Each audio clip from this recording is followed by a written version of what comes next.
Business with a servant's heart. Welcome to the podcast. Steve Ramona. Business with a servant's heart. Listen to the podcast. Steve Ramona.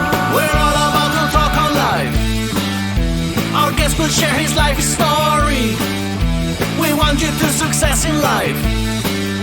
We're ready and we will start shortly. We're gonna talk on life. We're gonna talk on business. You're gonna shine bright. We are gonna witness. Business with a servant's heart. Welcome to the podcast. Business with a servant's heart. Listen to the podcast.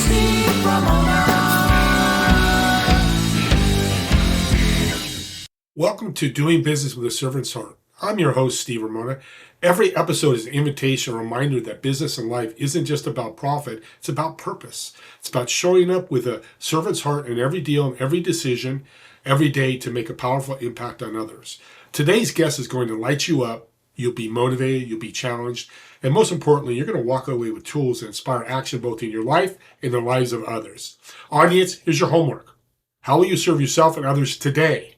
Doesn't have to be a big impact. Even a small act of kindness or courage can change the game. So lean in, take notes. Shout out to my two sponsors, A Mind for All Seasons. Your brain is your greatest competitive edge, and it deserves to perform like one. Want to think faster, remember more, and stay focused longer? Just text the word optimize to 72000. Optimize to 72000 and get instant access to 6 short, powerful videos, each just 3 to 5 minutes, that reveals simple strategies to unlock peak mental performance. Because when your brain is clear, your business grows. And the Epic Impact, the storytelling system that helps your message connect and convert, it's just 4 steps. Engage, persuade, inspire, close with clarity. I use it every day for all my messages. Try it free at epicimpact.ai with code STEVE. Change your messages, change your results. Excited to announce Doing Business with a Servant's Heart podcast was named top 6 in small business marketing. Thank you all of you, my guests and my audience. You've impacted so many people. Let's continue doing that.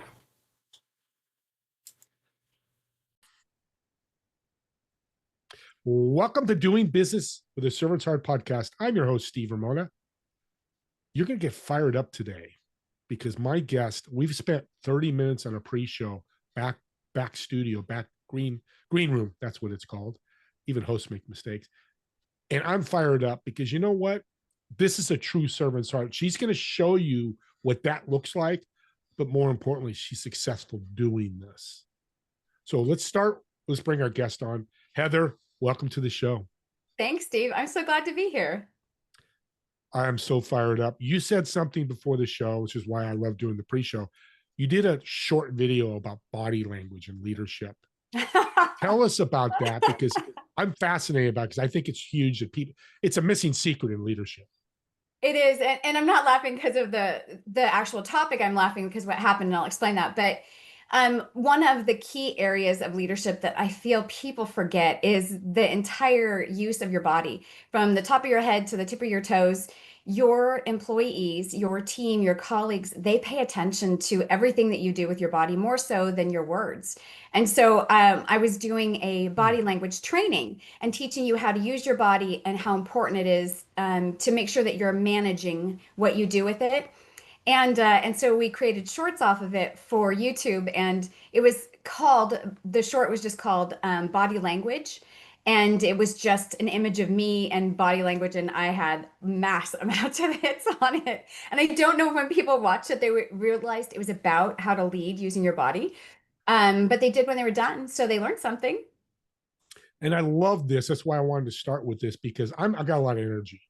And I used to think when I started my podcast, it's not good, calm yourself down. And one very popular production guy said, Steve, cry on your show. Be authentic, but if your energy, it's okay. And I've embraced it, as you can tell. Amen to that. It's true. Yeah. You want to have as much energy and be yourself. I find that especially as a leader in general, but overall, people can tell. Like, people are paying attention to honesty and dishonesty in their conversations with people, and especially their leaders, right? You want to have leaders that you can trust, and that comes from genuine, honest communication and being yourself, right? It's not that idea anymore where you get to come into an office and you leave yourself outside and you just have this office persona. And we're learning that and trying to teach leaders that you have to understand you're getting a whole person when they come into your building nowadays. You're not just getting the office Joe, you're getting all of Joe. So you're getting the problems he's had with the kids this weekend. You're getting the fact that they might be late on bills. You're getting the fact that, he had a fight with his wife, whatever it is. You're getting all of that. And their expectation of your employees is that you understand that and that you are just as genuine as they are in a work environment. Yeah, that's powerful. Yeah. I love that. So HR, it's one of those tough departments because it's a negative department. I mean, that's where they're getting, hey, this guy said this. Do we fire that?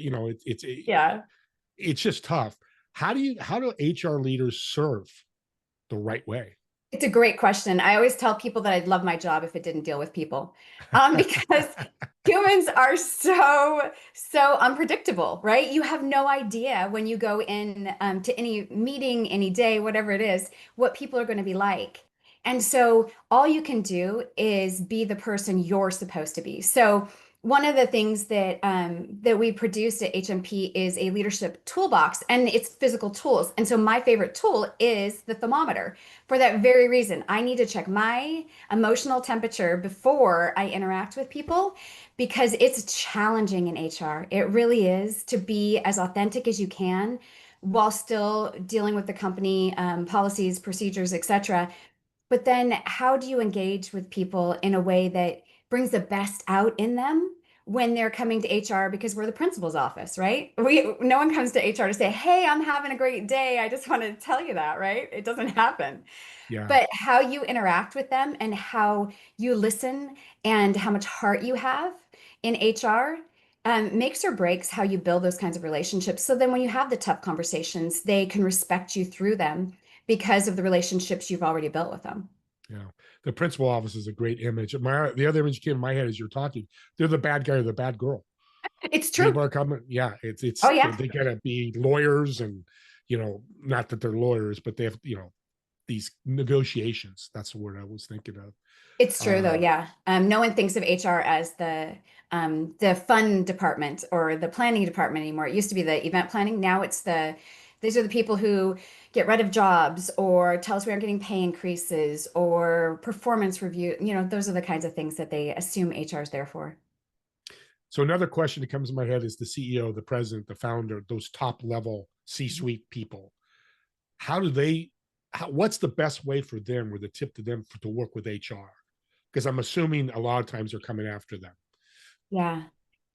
I would say that one of the things that CEOs or founders or whatever C-suite you want to use for it should really look to HR for and understand is that HR is there to help them figure out how to invest in their people. And I think one of the things that C levels have a lot of pressure on, so it's not their fault, but they have a lot of pressure on the bottom line, right? On budgets, on numbers, on ROI, right? And sometimes they forget that when you invest in your people, they'll always invest in whatever you are doing, right? And that's one of the things that I like to teach C levels is invest in your people, people first. And that's our style is people first leadership. But when you invest in people, they feel that. They feel ownership. They feel accountability for what they do. And they invest right back in, whether it's working with people, whether it's working with widgets, it doesn't matter. They give you their best because you have invested in them. So you have to stop thinking of people at the C level as as an ends to the means kind of thing and think of them instead as an investment. This is your investment in your business. It's not the product you're producing. It's the people who are producing the product because they will always give you the best out of that. I love that you said that. We were talking faith before the show and how strong our faith is. Tim Tebow, who's a very announced Yep. Christian athlete, even you who's not into sports like your husband, you told me a great story about the sports, but he said something this week that I on LinkedIn about ROI. That's the founder and the presidents, the board. What's our ROI? And even HR. Yeah. But he said, let's do it the faith-based ROI, which is return on impact. Oh, How I does love that. HR, isn't that great? ROI is a return on impact. Again, ROI audience, return on impact. How does HR groups do that? Uh, how do we show that? Yeah. Wow. It's difficult. It's very difficult from an HR perspective. And that's why it's one of the departments that usually has the least number of employees. And because you don't see the ROI from them when you look at it as investment, not impact. But if you're looking at it from the other direction, that's exactly what it is. And as a faith-based leader, I have a tendency to think that my job is to impact the each and every one of the employees. But I think one of the things that people forget about, and it hit when I was meeting with a business, and he made a comment. We chose not to work with them, but he made a comment that said, when people come to my parking lot, they leave their brain in the car. They bring like 20% of their brain into the building. And I don't know how we're going to fix that, but that's HR's job. And that's why I chose not to work with them, because they're not getting it, right? They're totally not getting it. People will give you as much as you give them. And so the impact is not just in your building. So I don't know about you, but when I leave a job and it's been a bad day, that doesn't end when I walk out of the building. That goes home with me. That my family has to listen to me complain, or I'm not engaged with the kids because I don't want to go to a sporting event because I'm just so tired of the really cruddy day I had, or people at work were mean to me, and so I'm not having a really good self-esteem right now, and that kind of stuff. You take that into your home, into your community. And leaders need to understand that their impact is outside of the building. So, and when leaders think of it like that, it changes a lot of times how they talk to and communicate and engage with their team, because they realize they have more power than they thought. Like, people are impacted in their community. And I always tell leaders that when they want to give me the whole they leave their mind in the car thing, I said, so how would you feel if you knew that the conversation you had before your employee left made them not spend time with their kids when they got home? Made them go out to the garage and hang out by themselves? How would you feel? And it hits them differently. They're like, no, that has nothing to do with it. Oh, it does. It does, because we're human. And we totally feel the impact of everything at work, outside of work as well. You audience, that's a multi-million dollar tip. That's just not $1 million tip. That's a multi-million for a founder. I talked to a founder 6 months ago who's going through a divorce. His Mm. company's struggling because he can't get out of the car and go to the office and put the divorce away. He may get a call from a lawyer. His wife might call, kids, whoever. Yeah, life and business, they cross over all the time. That balance thing, there's no such, especially nowadays. Maybe Oh 20 yeah, years ago, totally. yeah, No, it's yeah, not 20 years ago it was totally different. You would never much know someone different. was going through a divorce at work. Like, you just wouldn't know it unless you had That's, talked to them or something. yep, social media and all that is, Yep. is I want to say ruin it, but open the door in a different way.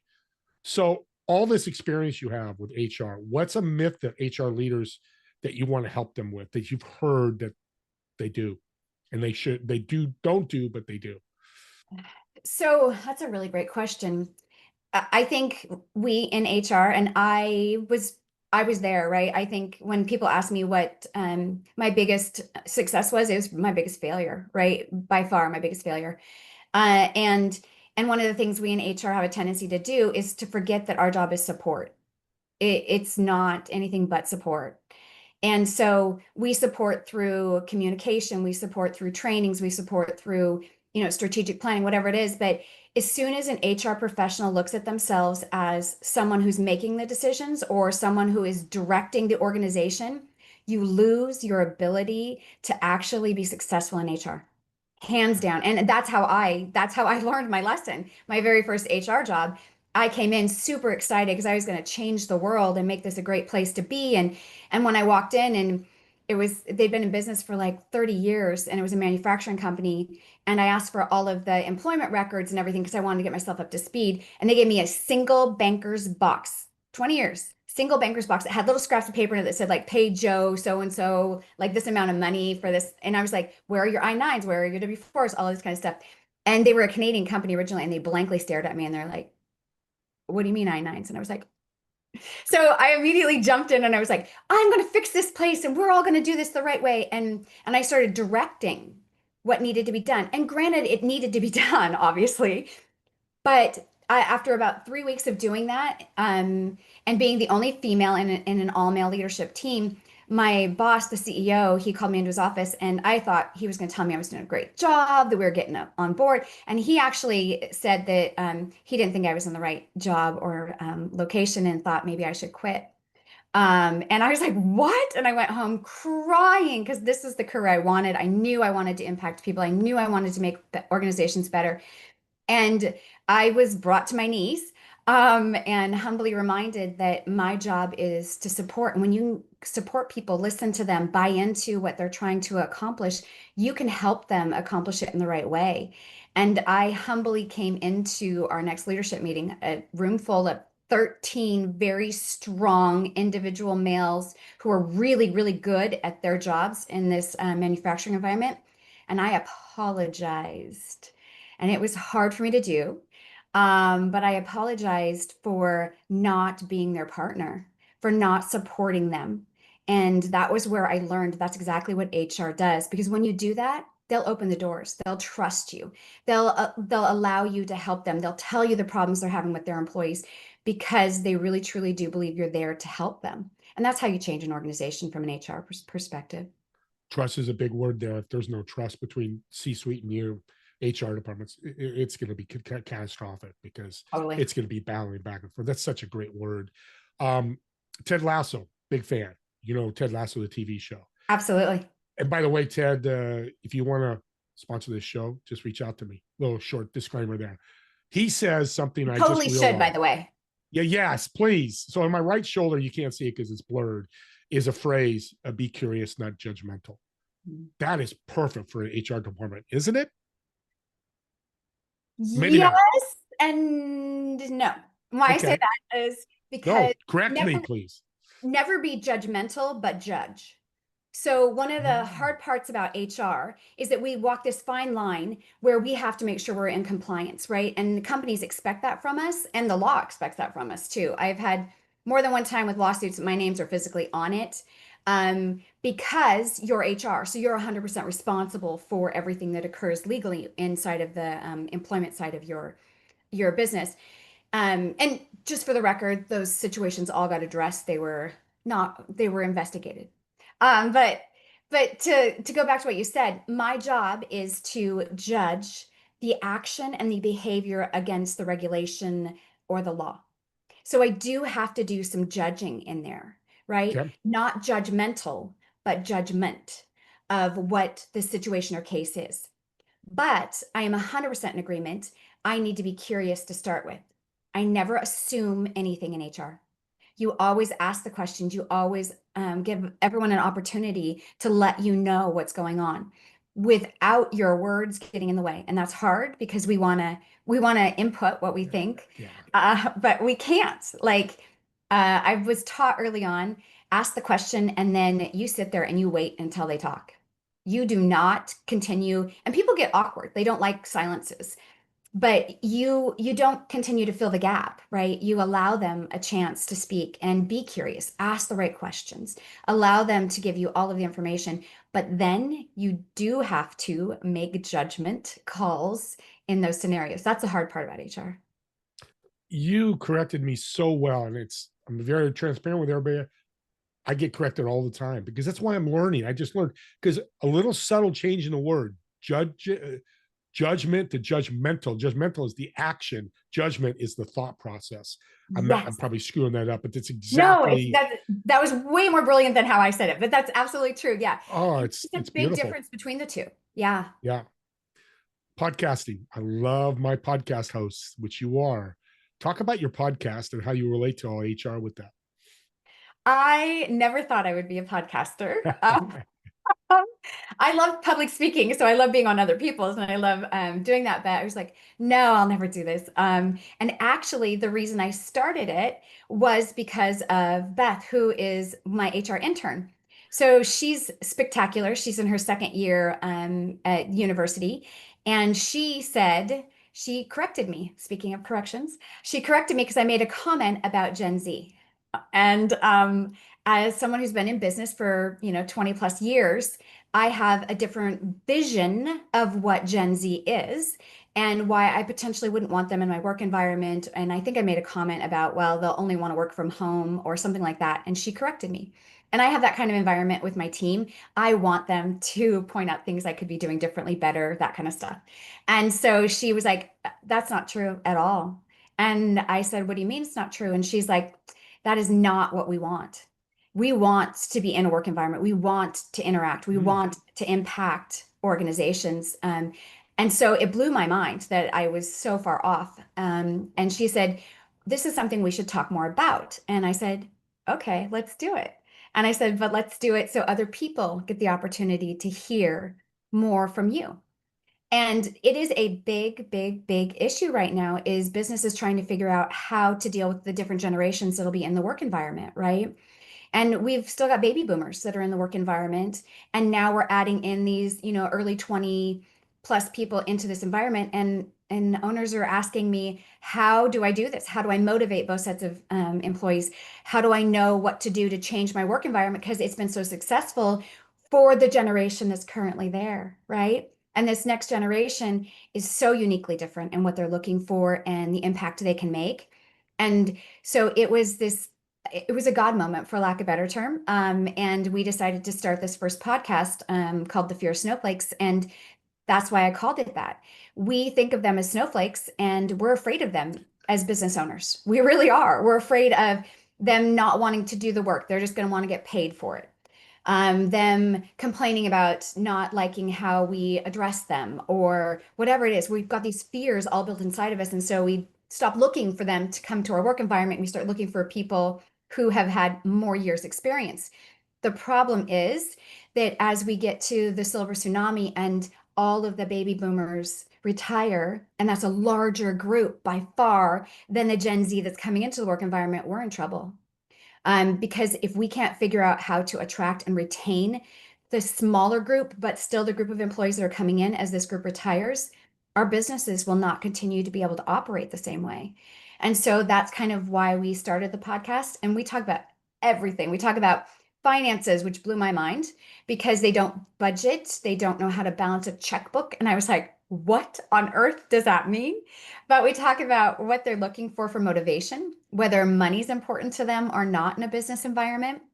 We talk about the challenges of AI and what you're being taught in school and how that's going to impact your work environment and what business leaders need to start changing very rapidly before this group gets into the work environment because of AI, right? So we cover all kinds of different parts of what that generation is looking for in a business or work environment to help business leaders become more successful in learning how to grow. What I'm hearing, Heather, which is powerful to me, you are helping those founders like me, 64-year-olds that own businesses, entrepreneurs that may bring on interns, but you're also helping the Gen Z because their mindset in business is much different. Quiet quitting is out there. I've seen it. My wife works at Trader Joe's and they go, hey, I did everything you told me to do. And they're sitting down, listening to their phone or whatever, music or whatever it may be. So you're also educating the Gen Zs as well and the next generation. That's powerful. Yeah.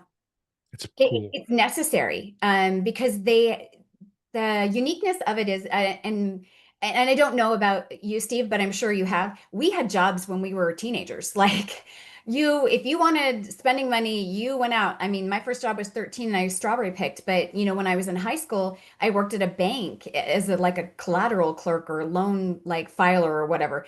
So we always had jobs. Like that was natural to grow up working all the way through. Oh no, They didn't have jobs. They don't have jobs. Part of it has to do with pandemic and just in the fear of being in a work environment, et cetera, right? There's a lot of changes that occurred there. But this group of individuals coming into the work environment, they have not had enough work experience to know how to behave and interact at times. And so that's part of what we talk about also on the podcast is helping them understand what businesses are looking for and how to operate within a business. Servant leadership, doing business with servant's heart. You nailed it because you're educating. Thank you. Impacting. That's the most important thing to me is getting people to feel great about what they're bringing into the work environment. And that comes from just giving them all of the tools as much as possible, right? Well, I mentor I'm mentoring two 21-year-olds, Walker and Hampton right now. They have a meditation app. And I say, you guys have an advantage because kids aren't doing that these days. And with all the resources online computers, phones, tablet. Anybody can start a business now, but you still got to do it right. Still got to have great HR amongst yourself and all that. Where can we find the podcast, and say the name again? Sure. So it's on Spotify and then also YouTube, and it's called The Fear of Snowflakes. God, I love that name. I I know was it's called a. great. It is, because when I was in high school football, I was called a snowflake. That's not Yeah. good. But this It's is good in not. this reference. No, it's not. Well, and it's I'm just funny because I love snowflakes, right? It's even my logo for my business. And that's because snowflakes are so unique, right? There's no two that are alike. But that's what I like also the kind of the two different versions of why I use snowflake is one, because we have that image that, that makes you soft and delicate. But at the same time, they're also super different and unique, and they need to be experiencing work environments where people understand and respect that about them.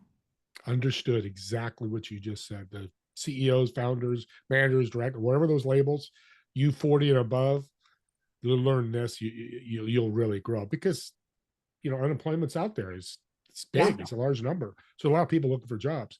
You might find that right person. Um, Name of the podcast again. We'll make sure people get it. Sure. The Fear of Snowflakes. And I'll be subscribing after the show. So here's what I want to do real quick. The first 3 people that subscribe to the YouTube channel and reach out to Heather and say you've done that, mention this name, my name, or the podcast, I'm going to send you a free book. Oh, thank you, Steve. That's awesome. I'm excited to meet those first 3 people. Yes. So reach out, subscribe, reach out to Heather, and say, hey, I subscribed. I saw you on Steve's podcast doing business service, whatever way, just point to this podcast and she'll get me your information. I'll reach out to you and get your address, and I'll send you 3 of you a book. First 3, there you go. That's awesome. That's super exciting for them. And I'm excited because I'm hoping I can answer questions for them, or maybe be able to give them some tips on whether it's next generation or just HR in general. And it's not age driven. If you're 50, 60, and you Yeah. reach out, she can tell you the other side of it. If you're 20, 30, she can do that side. So this is why I love this. It's perfect.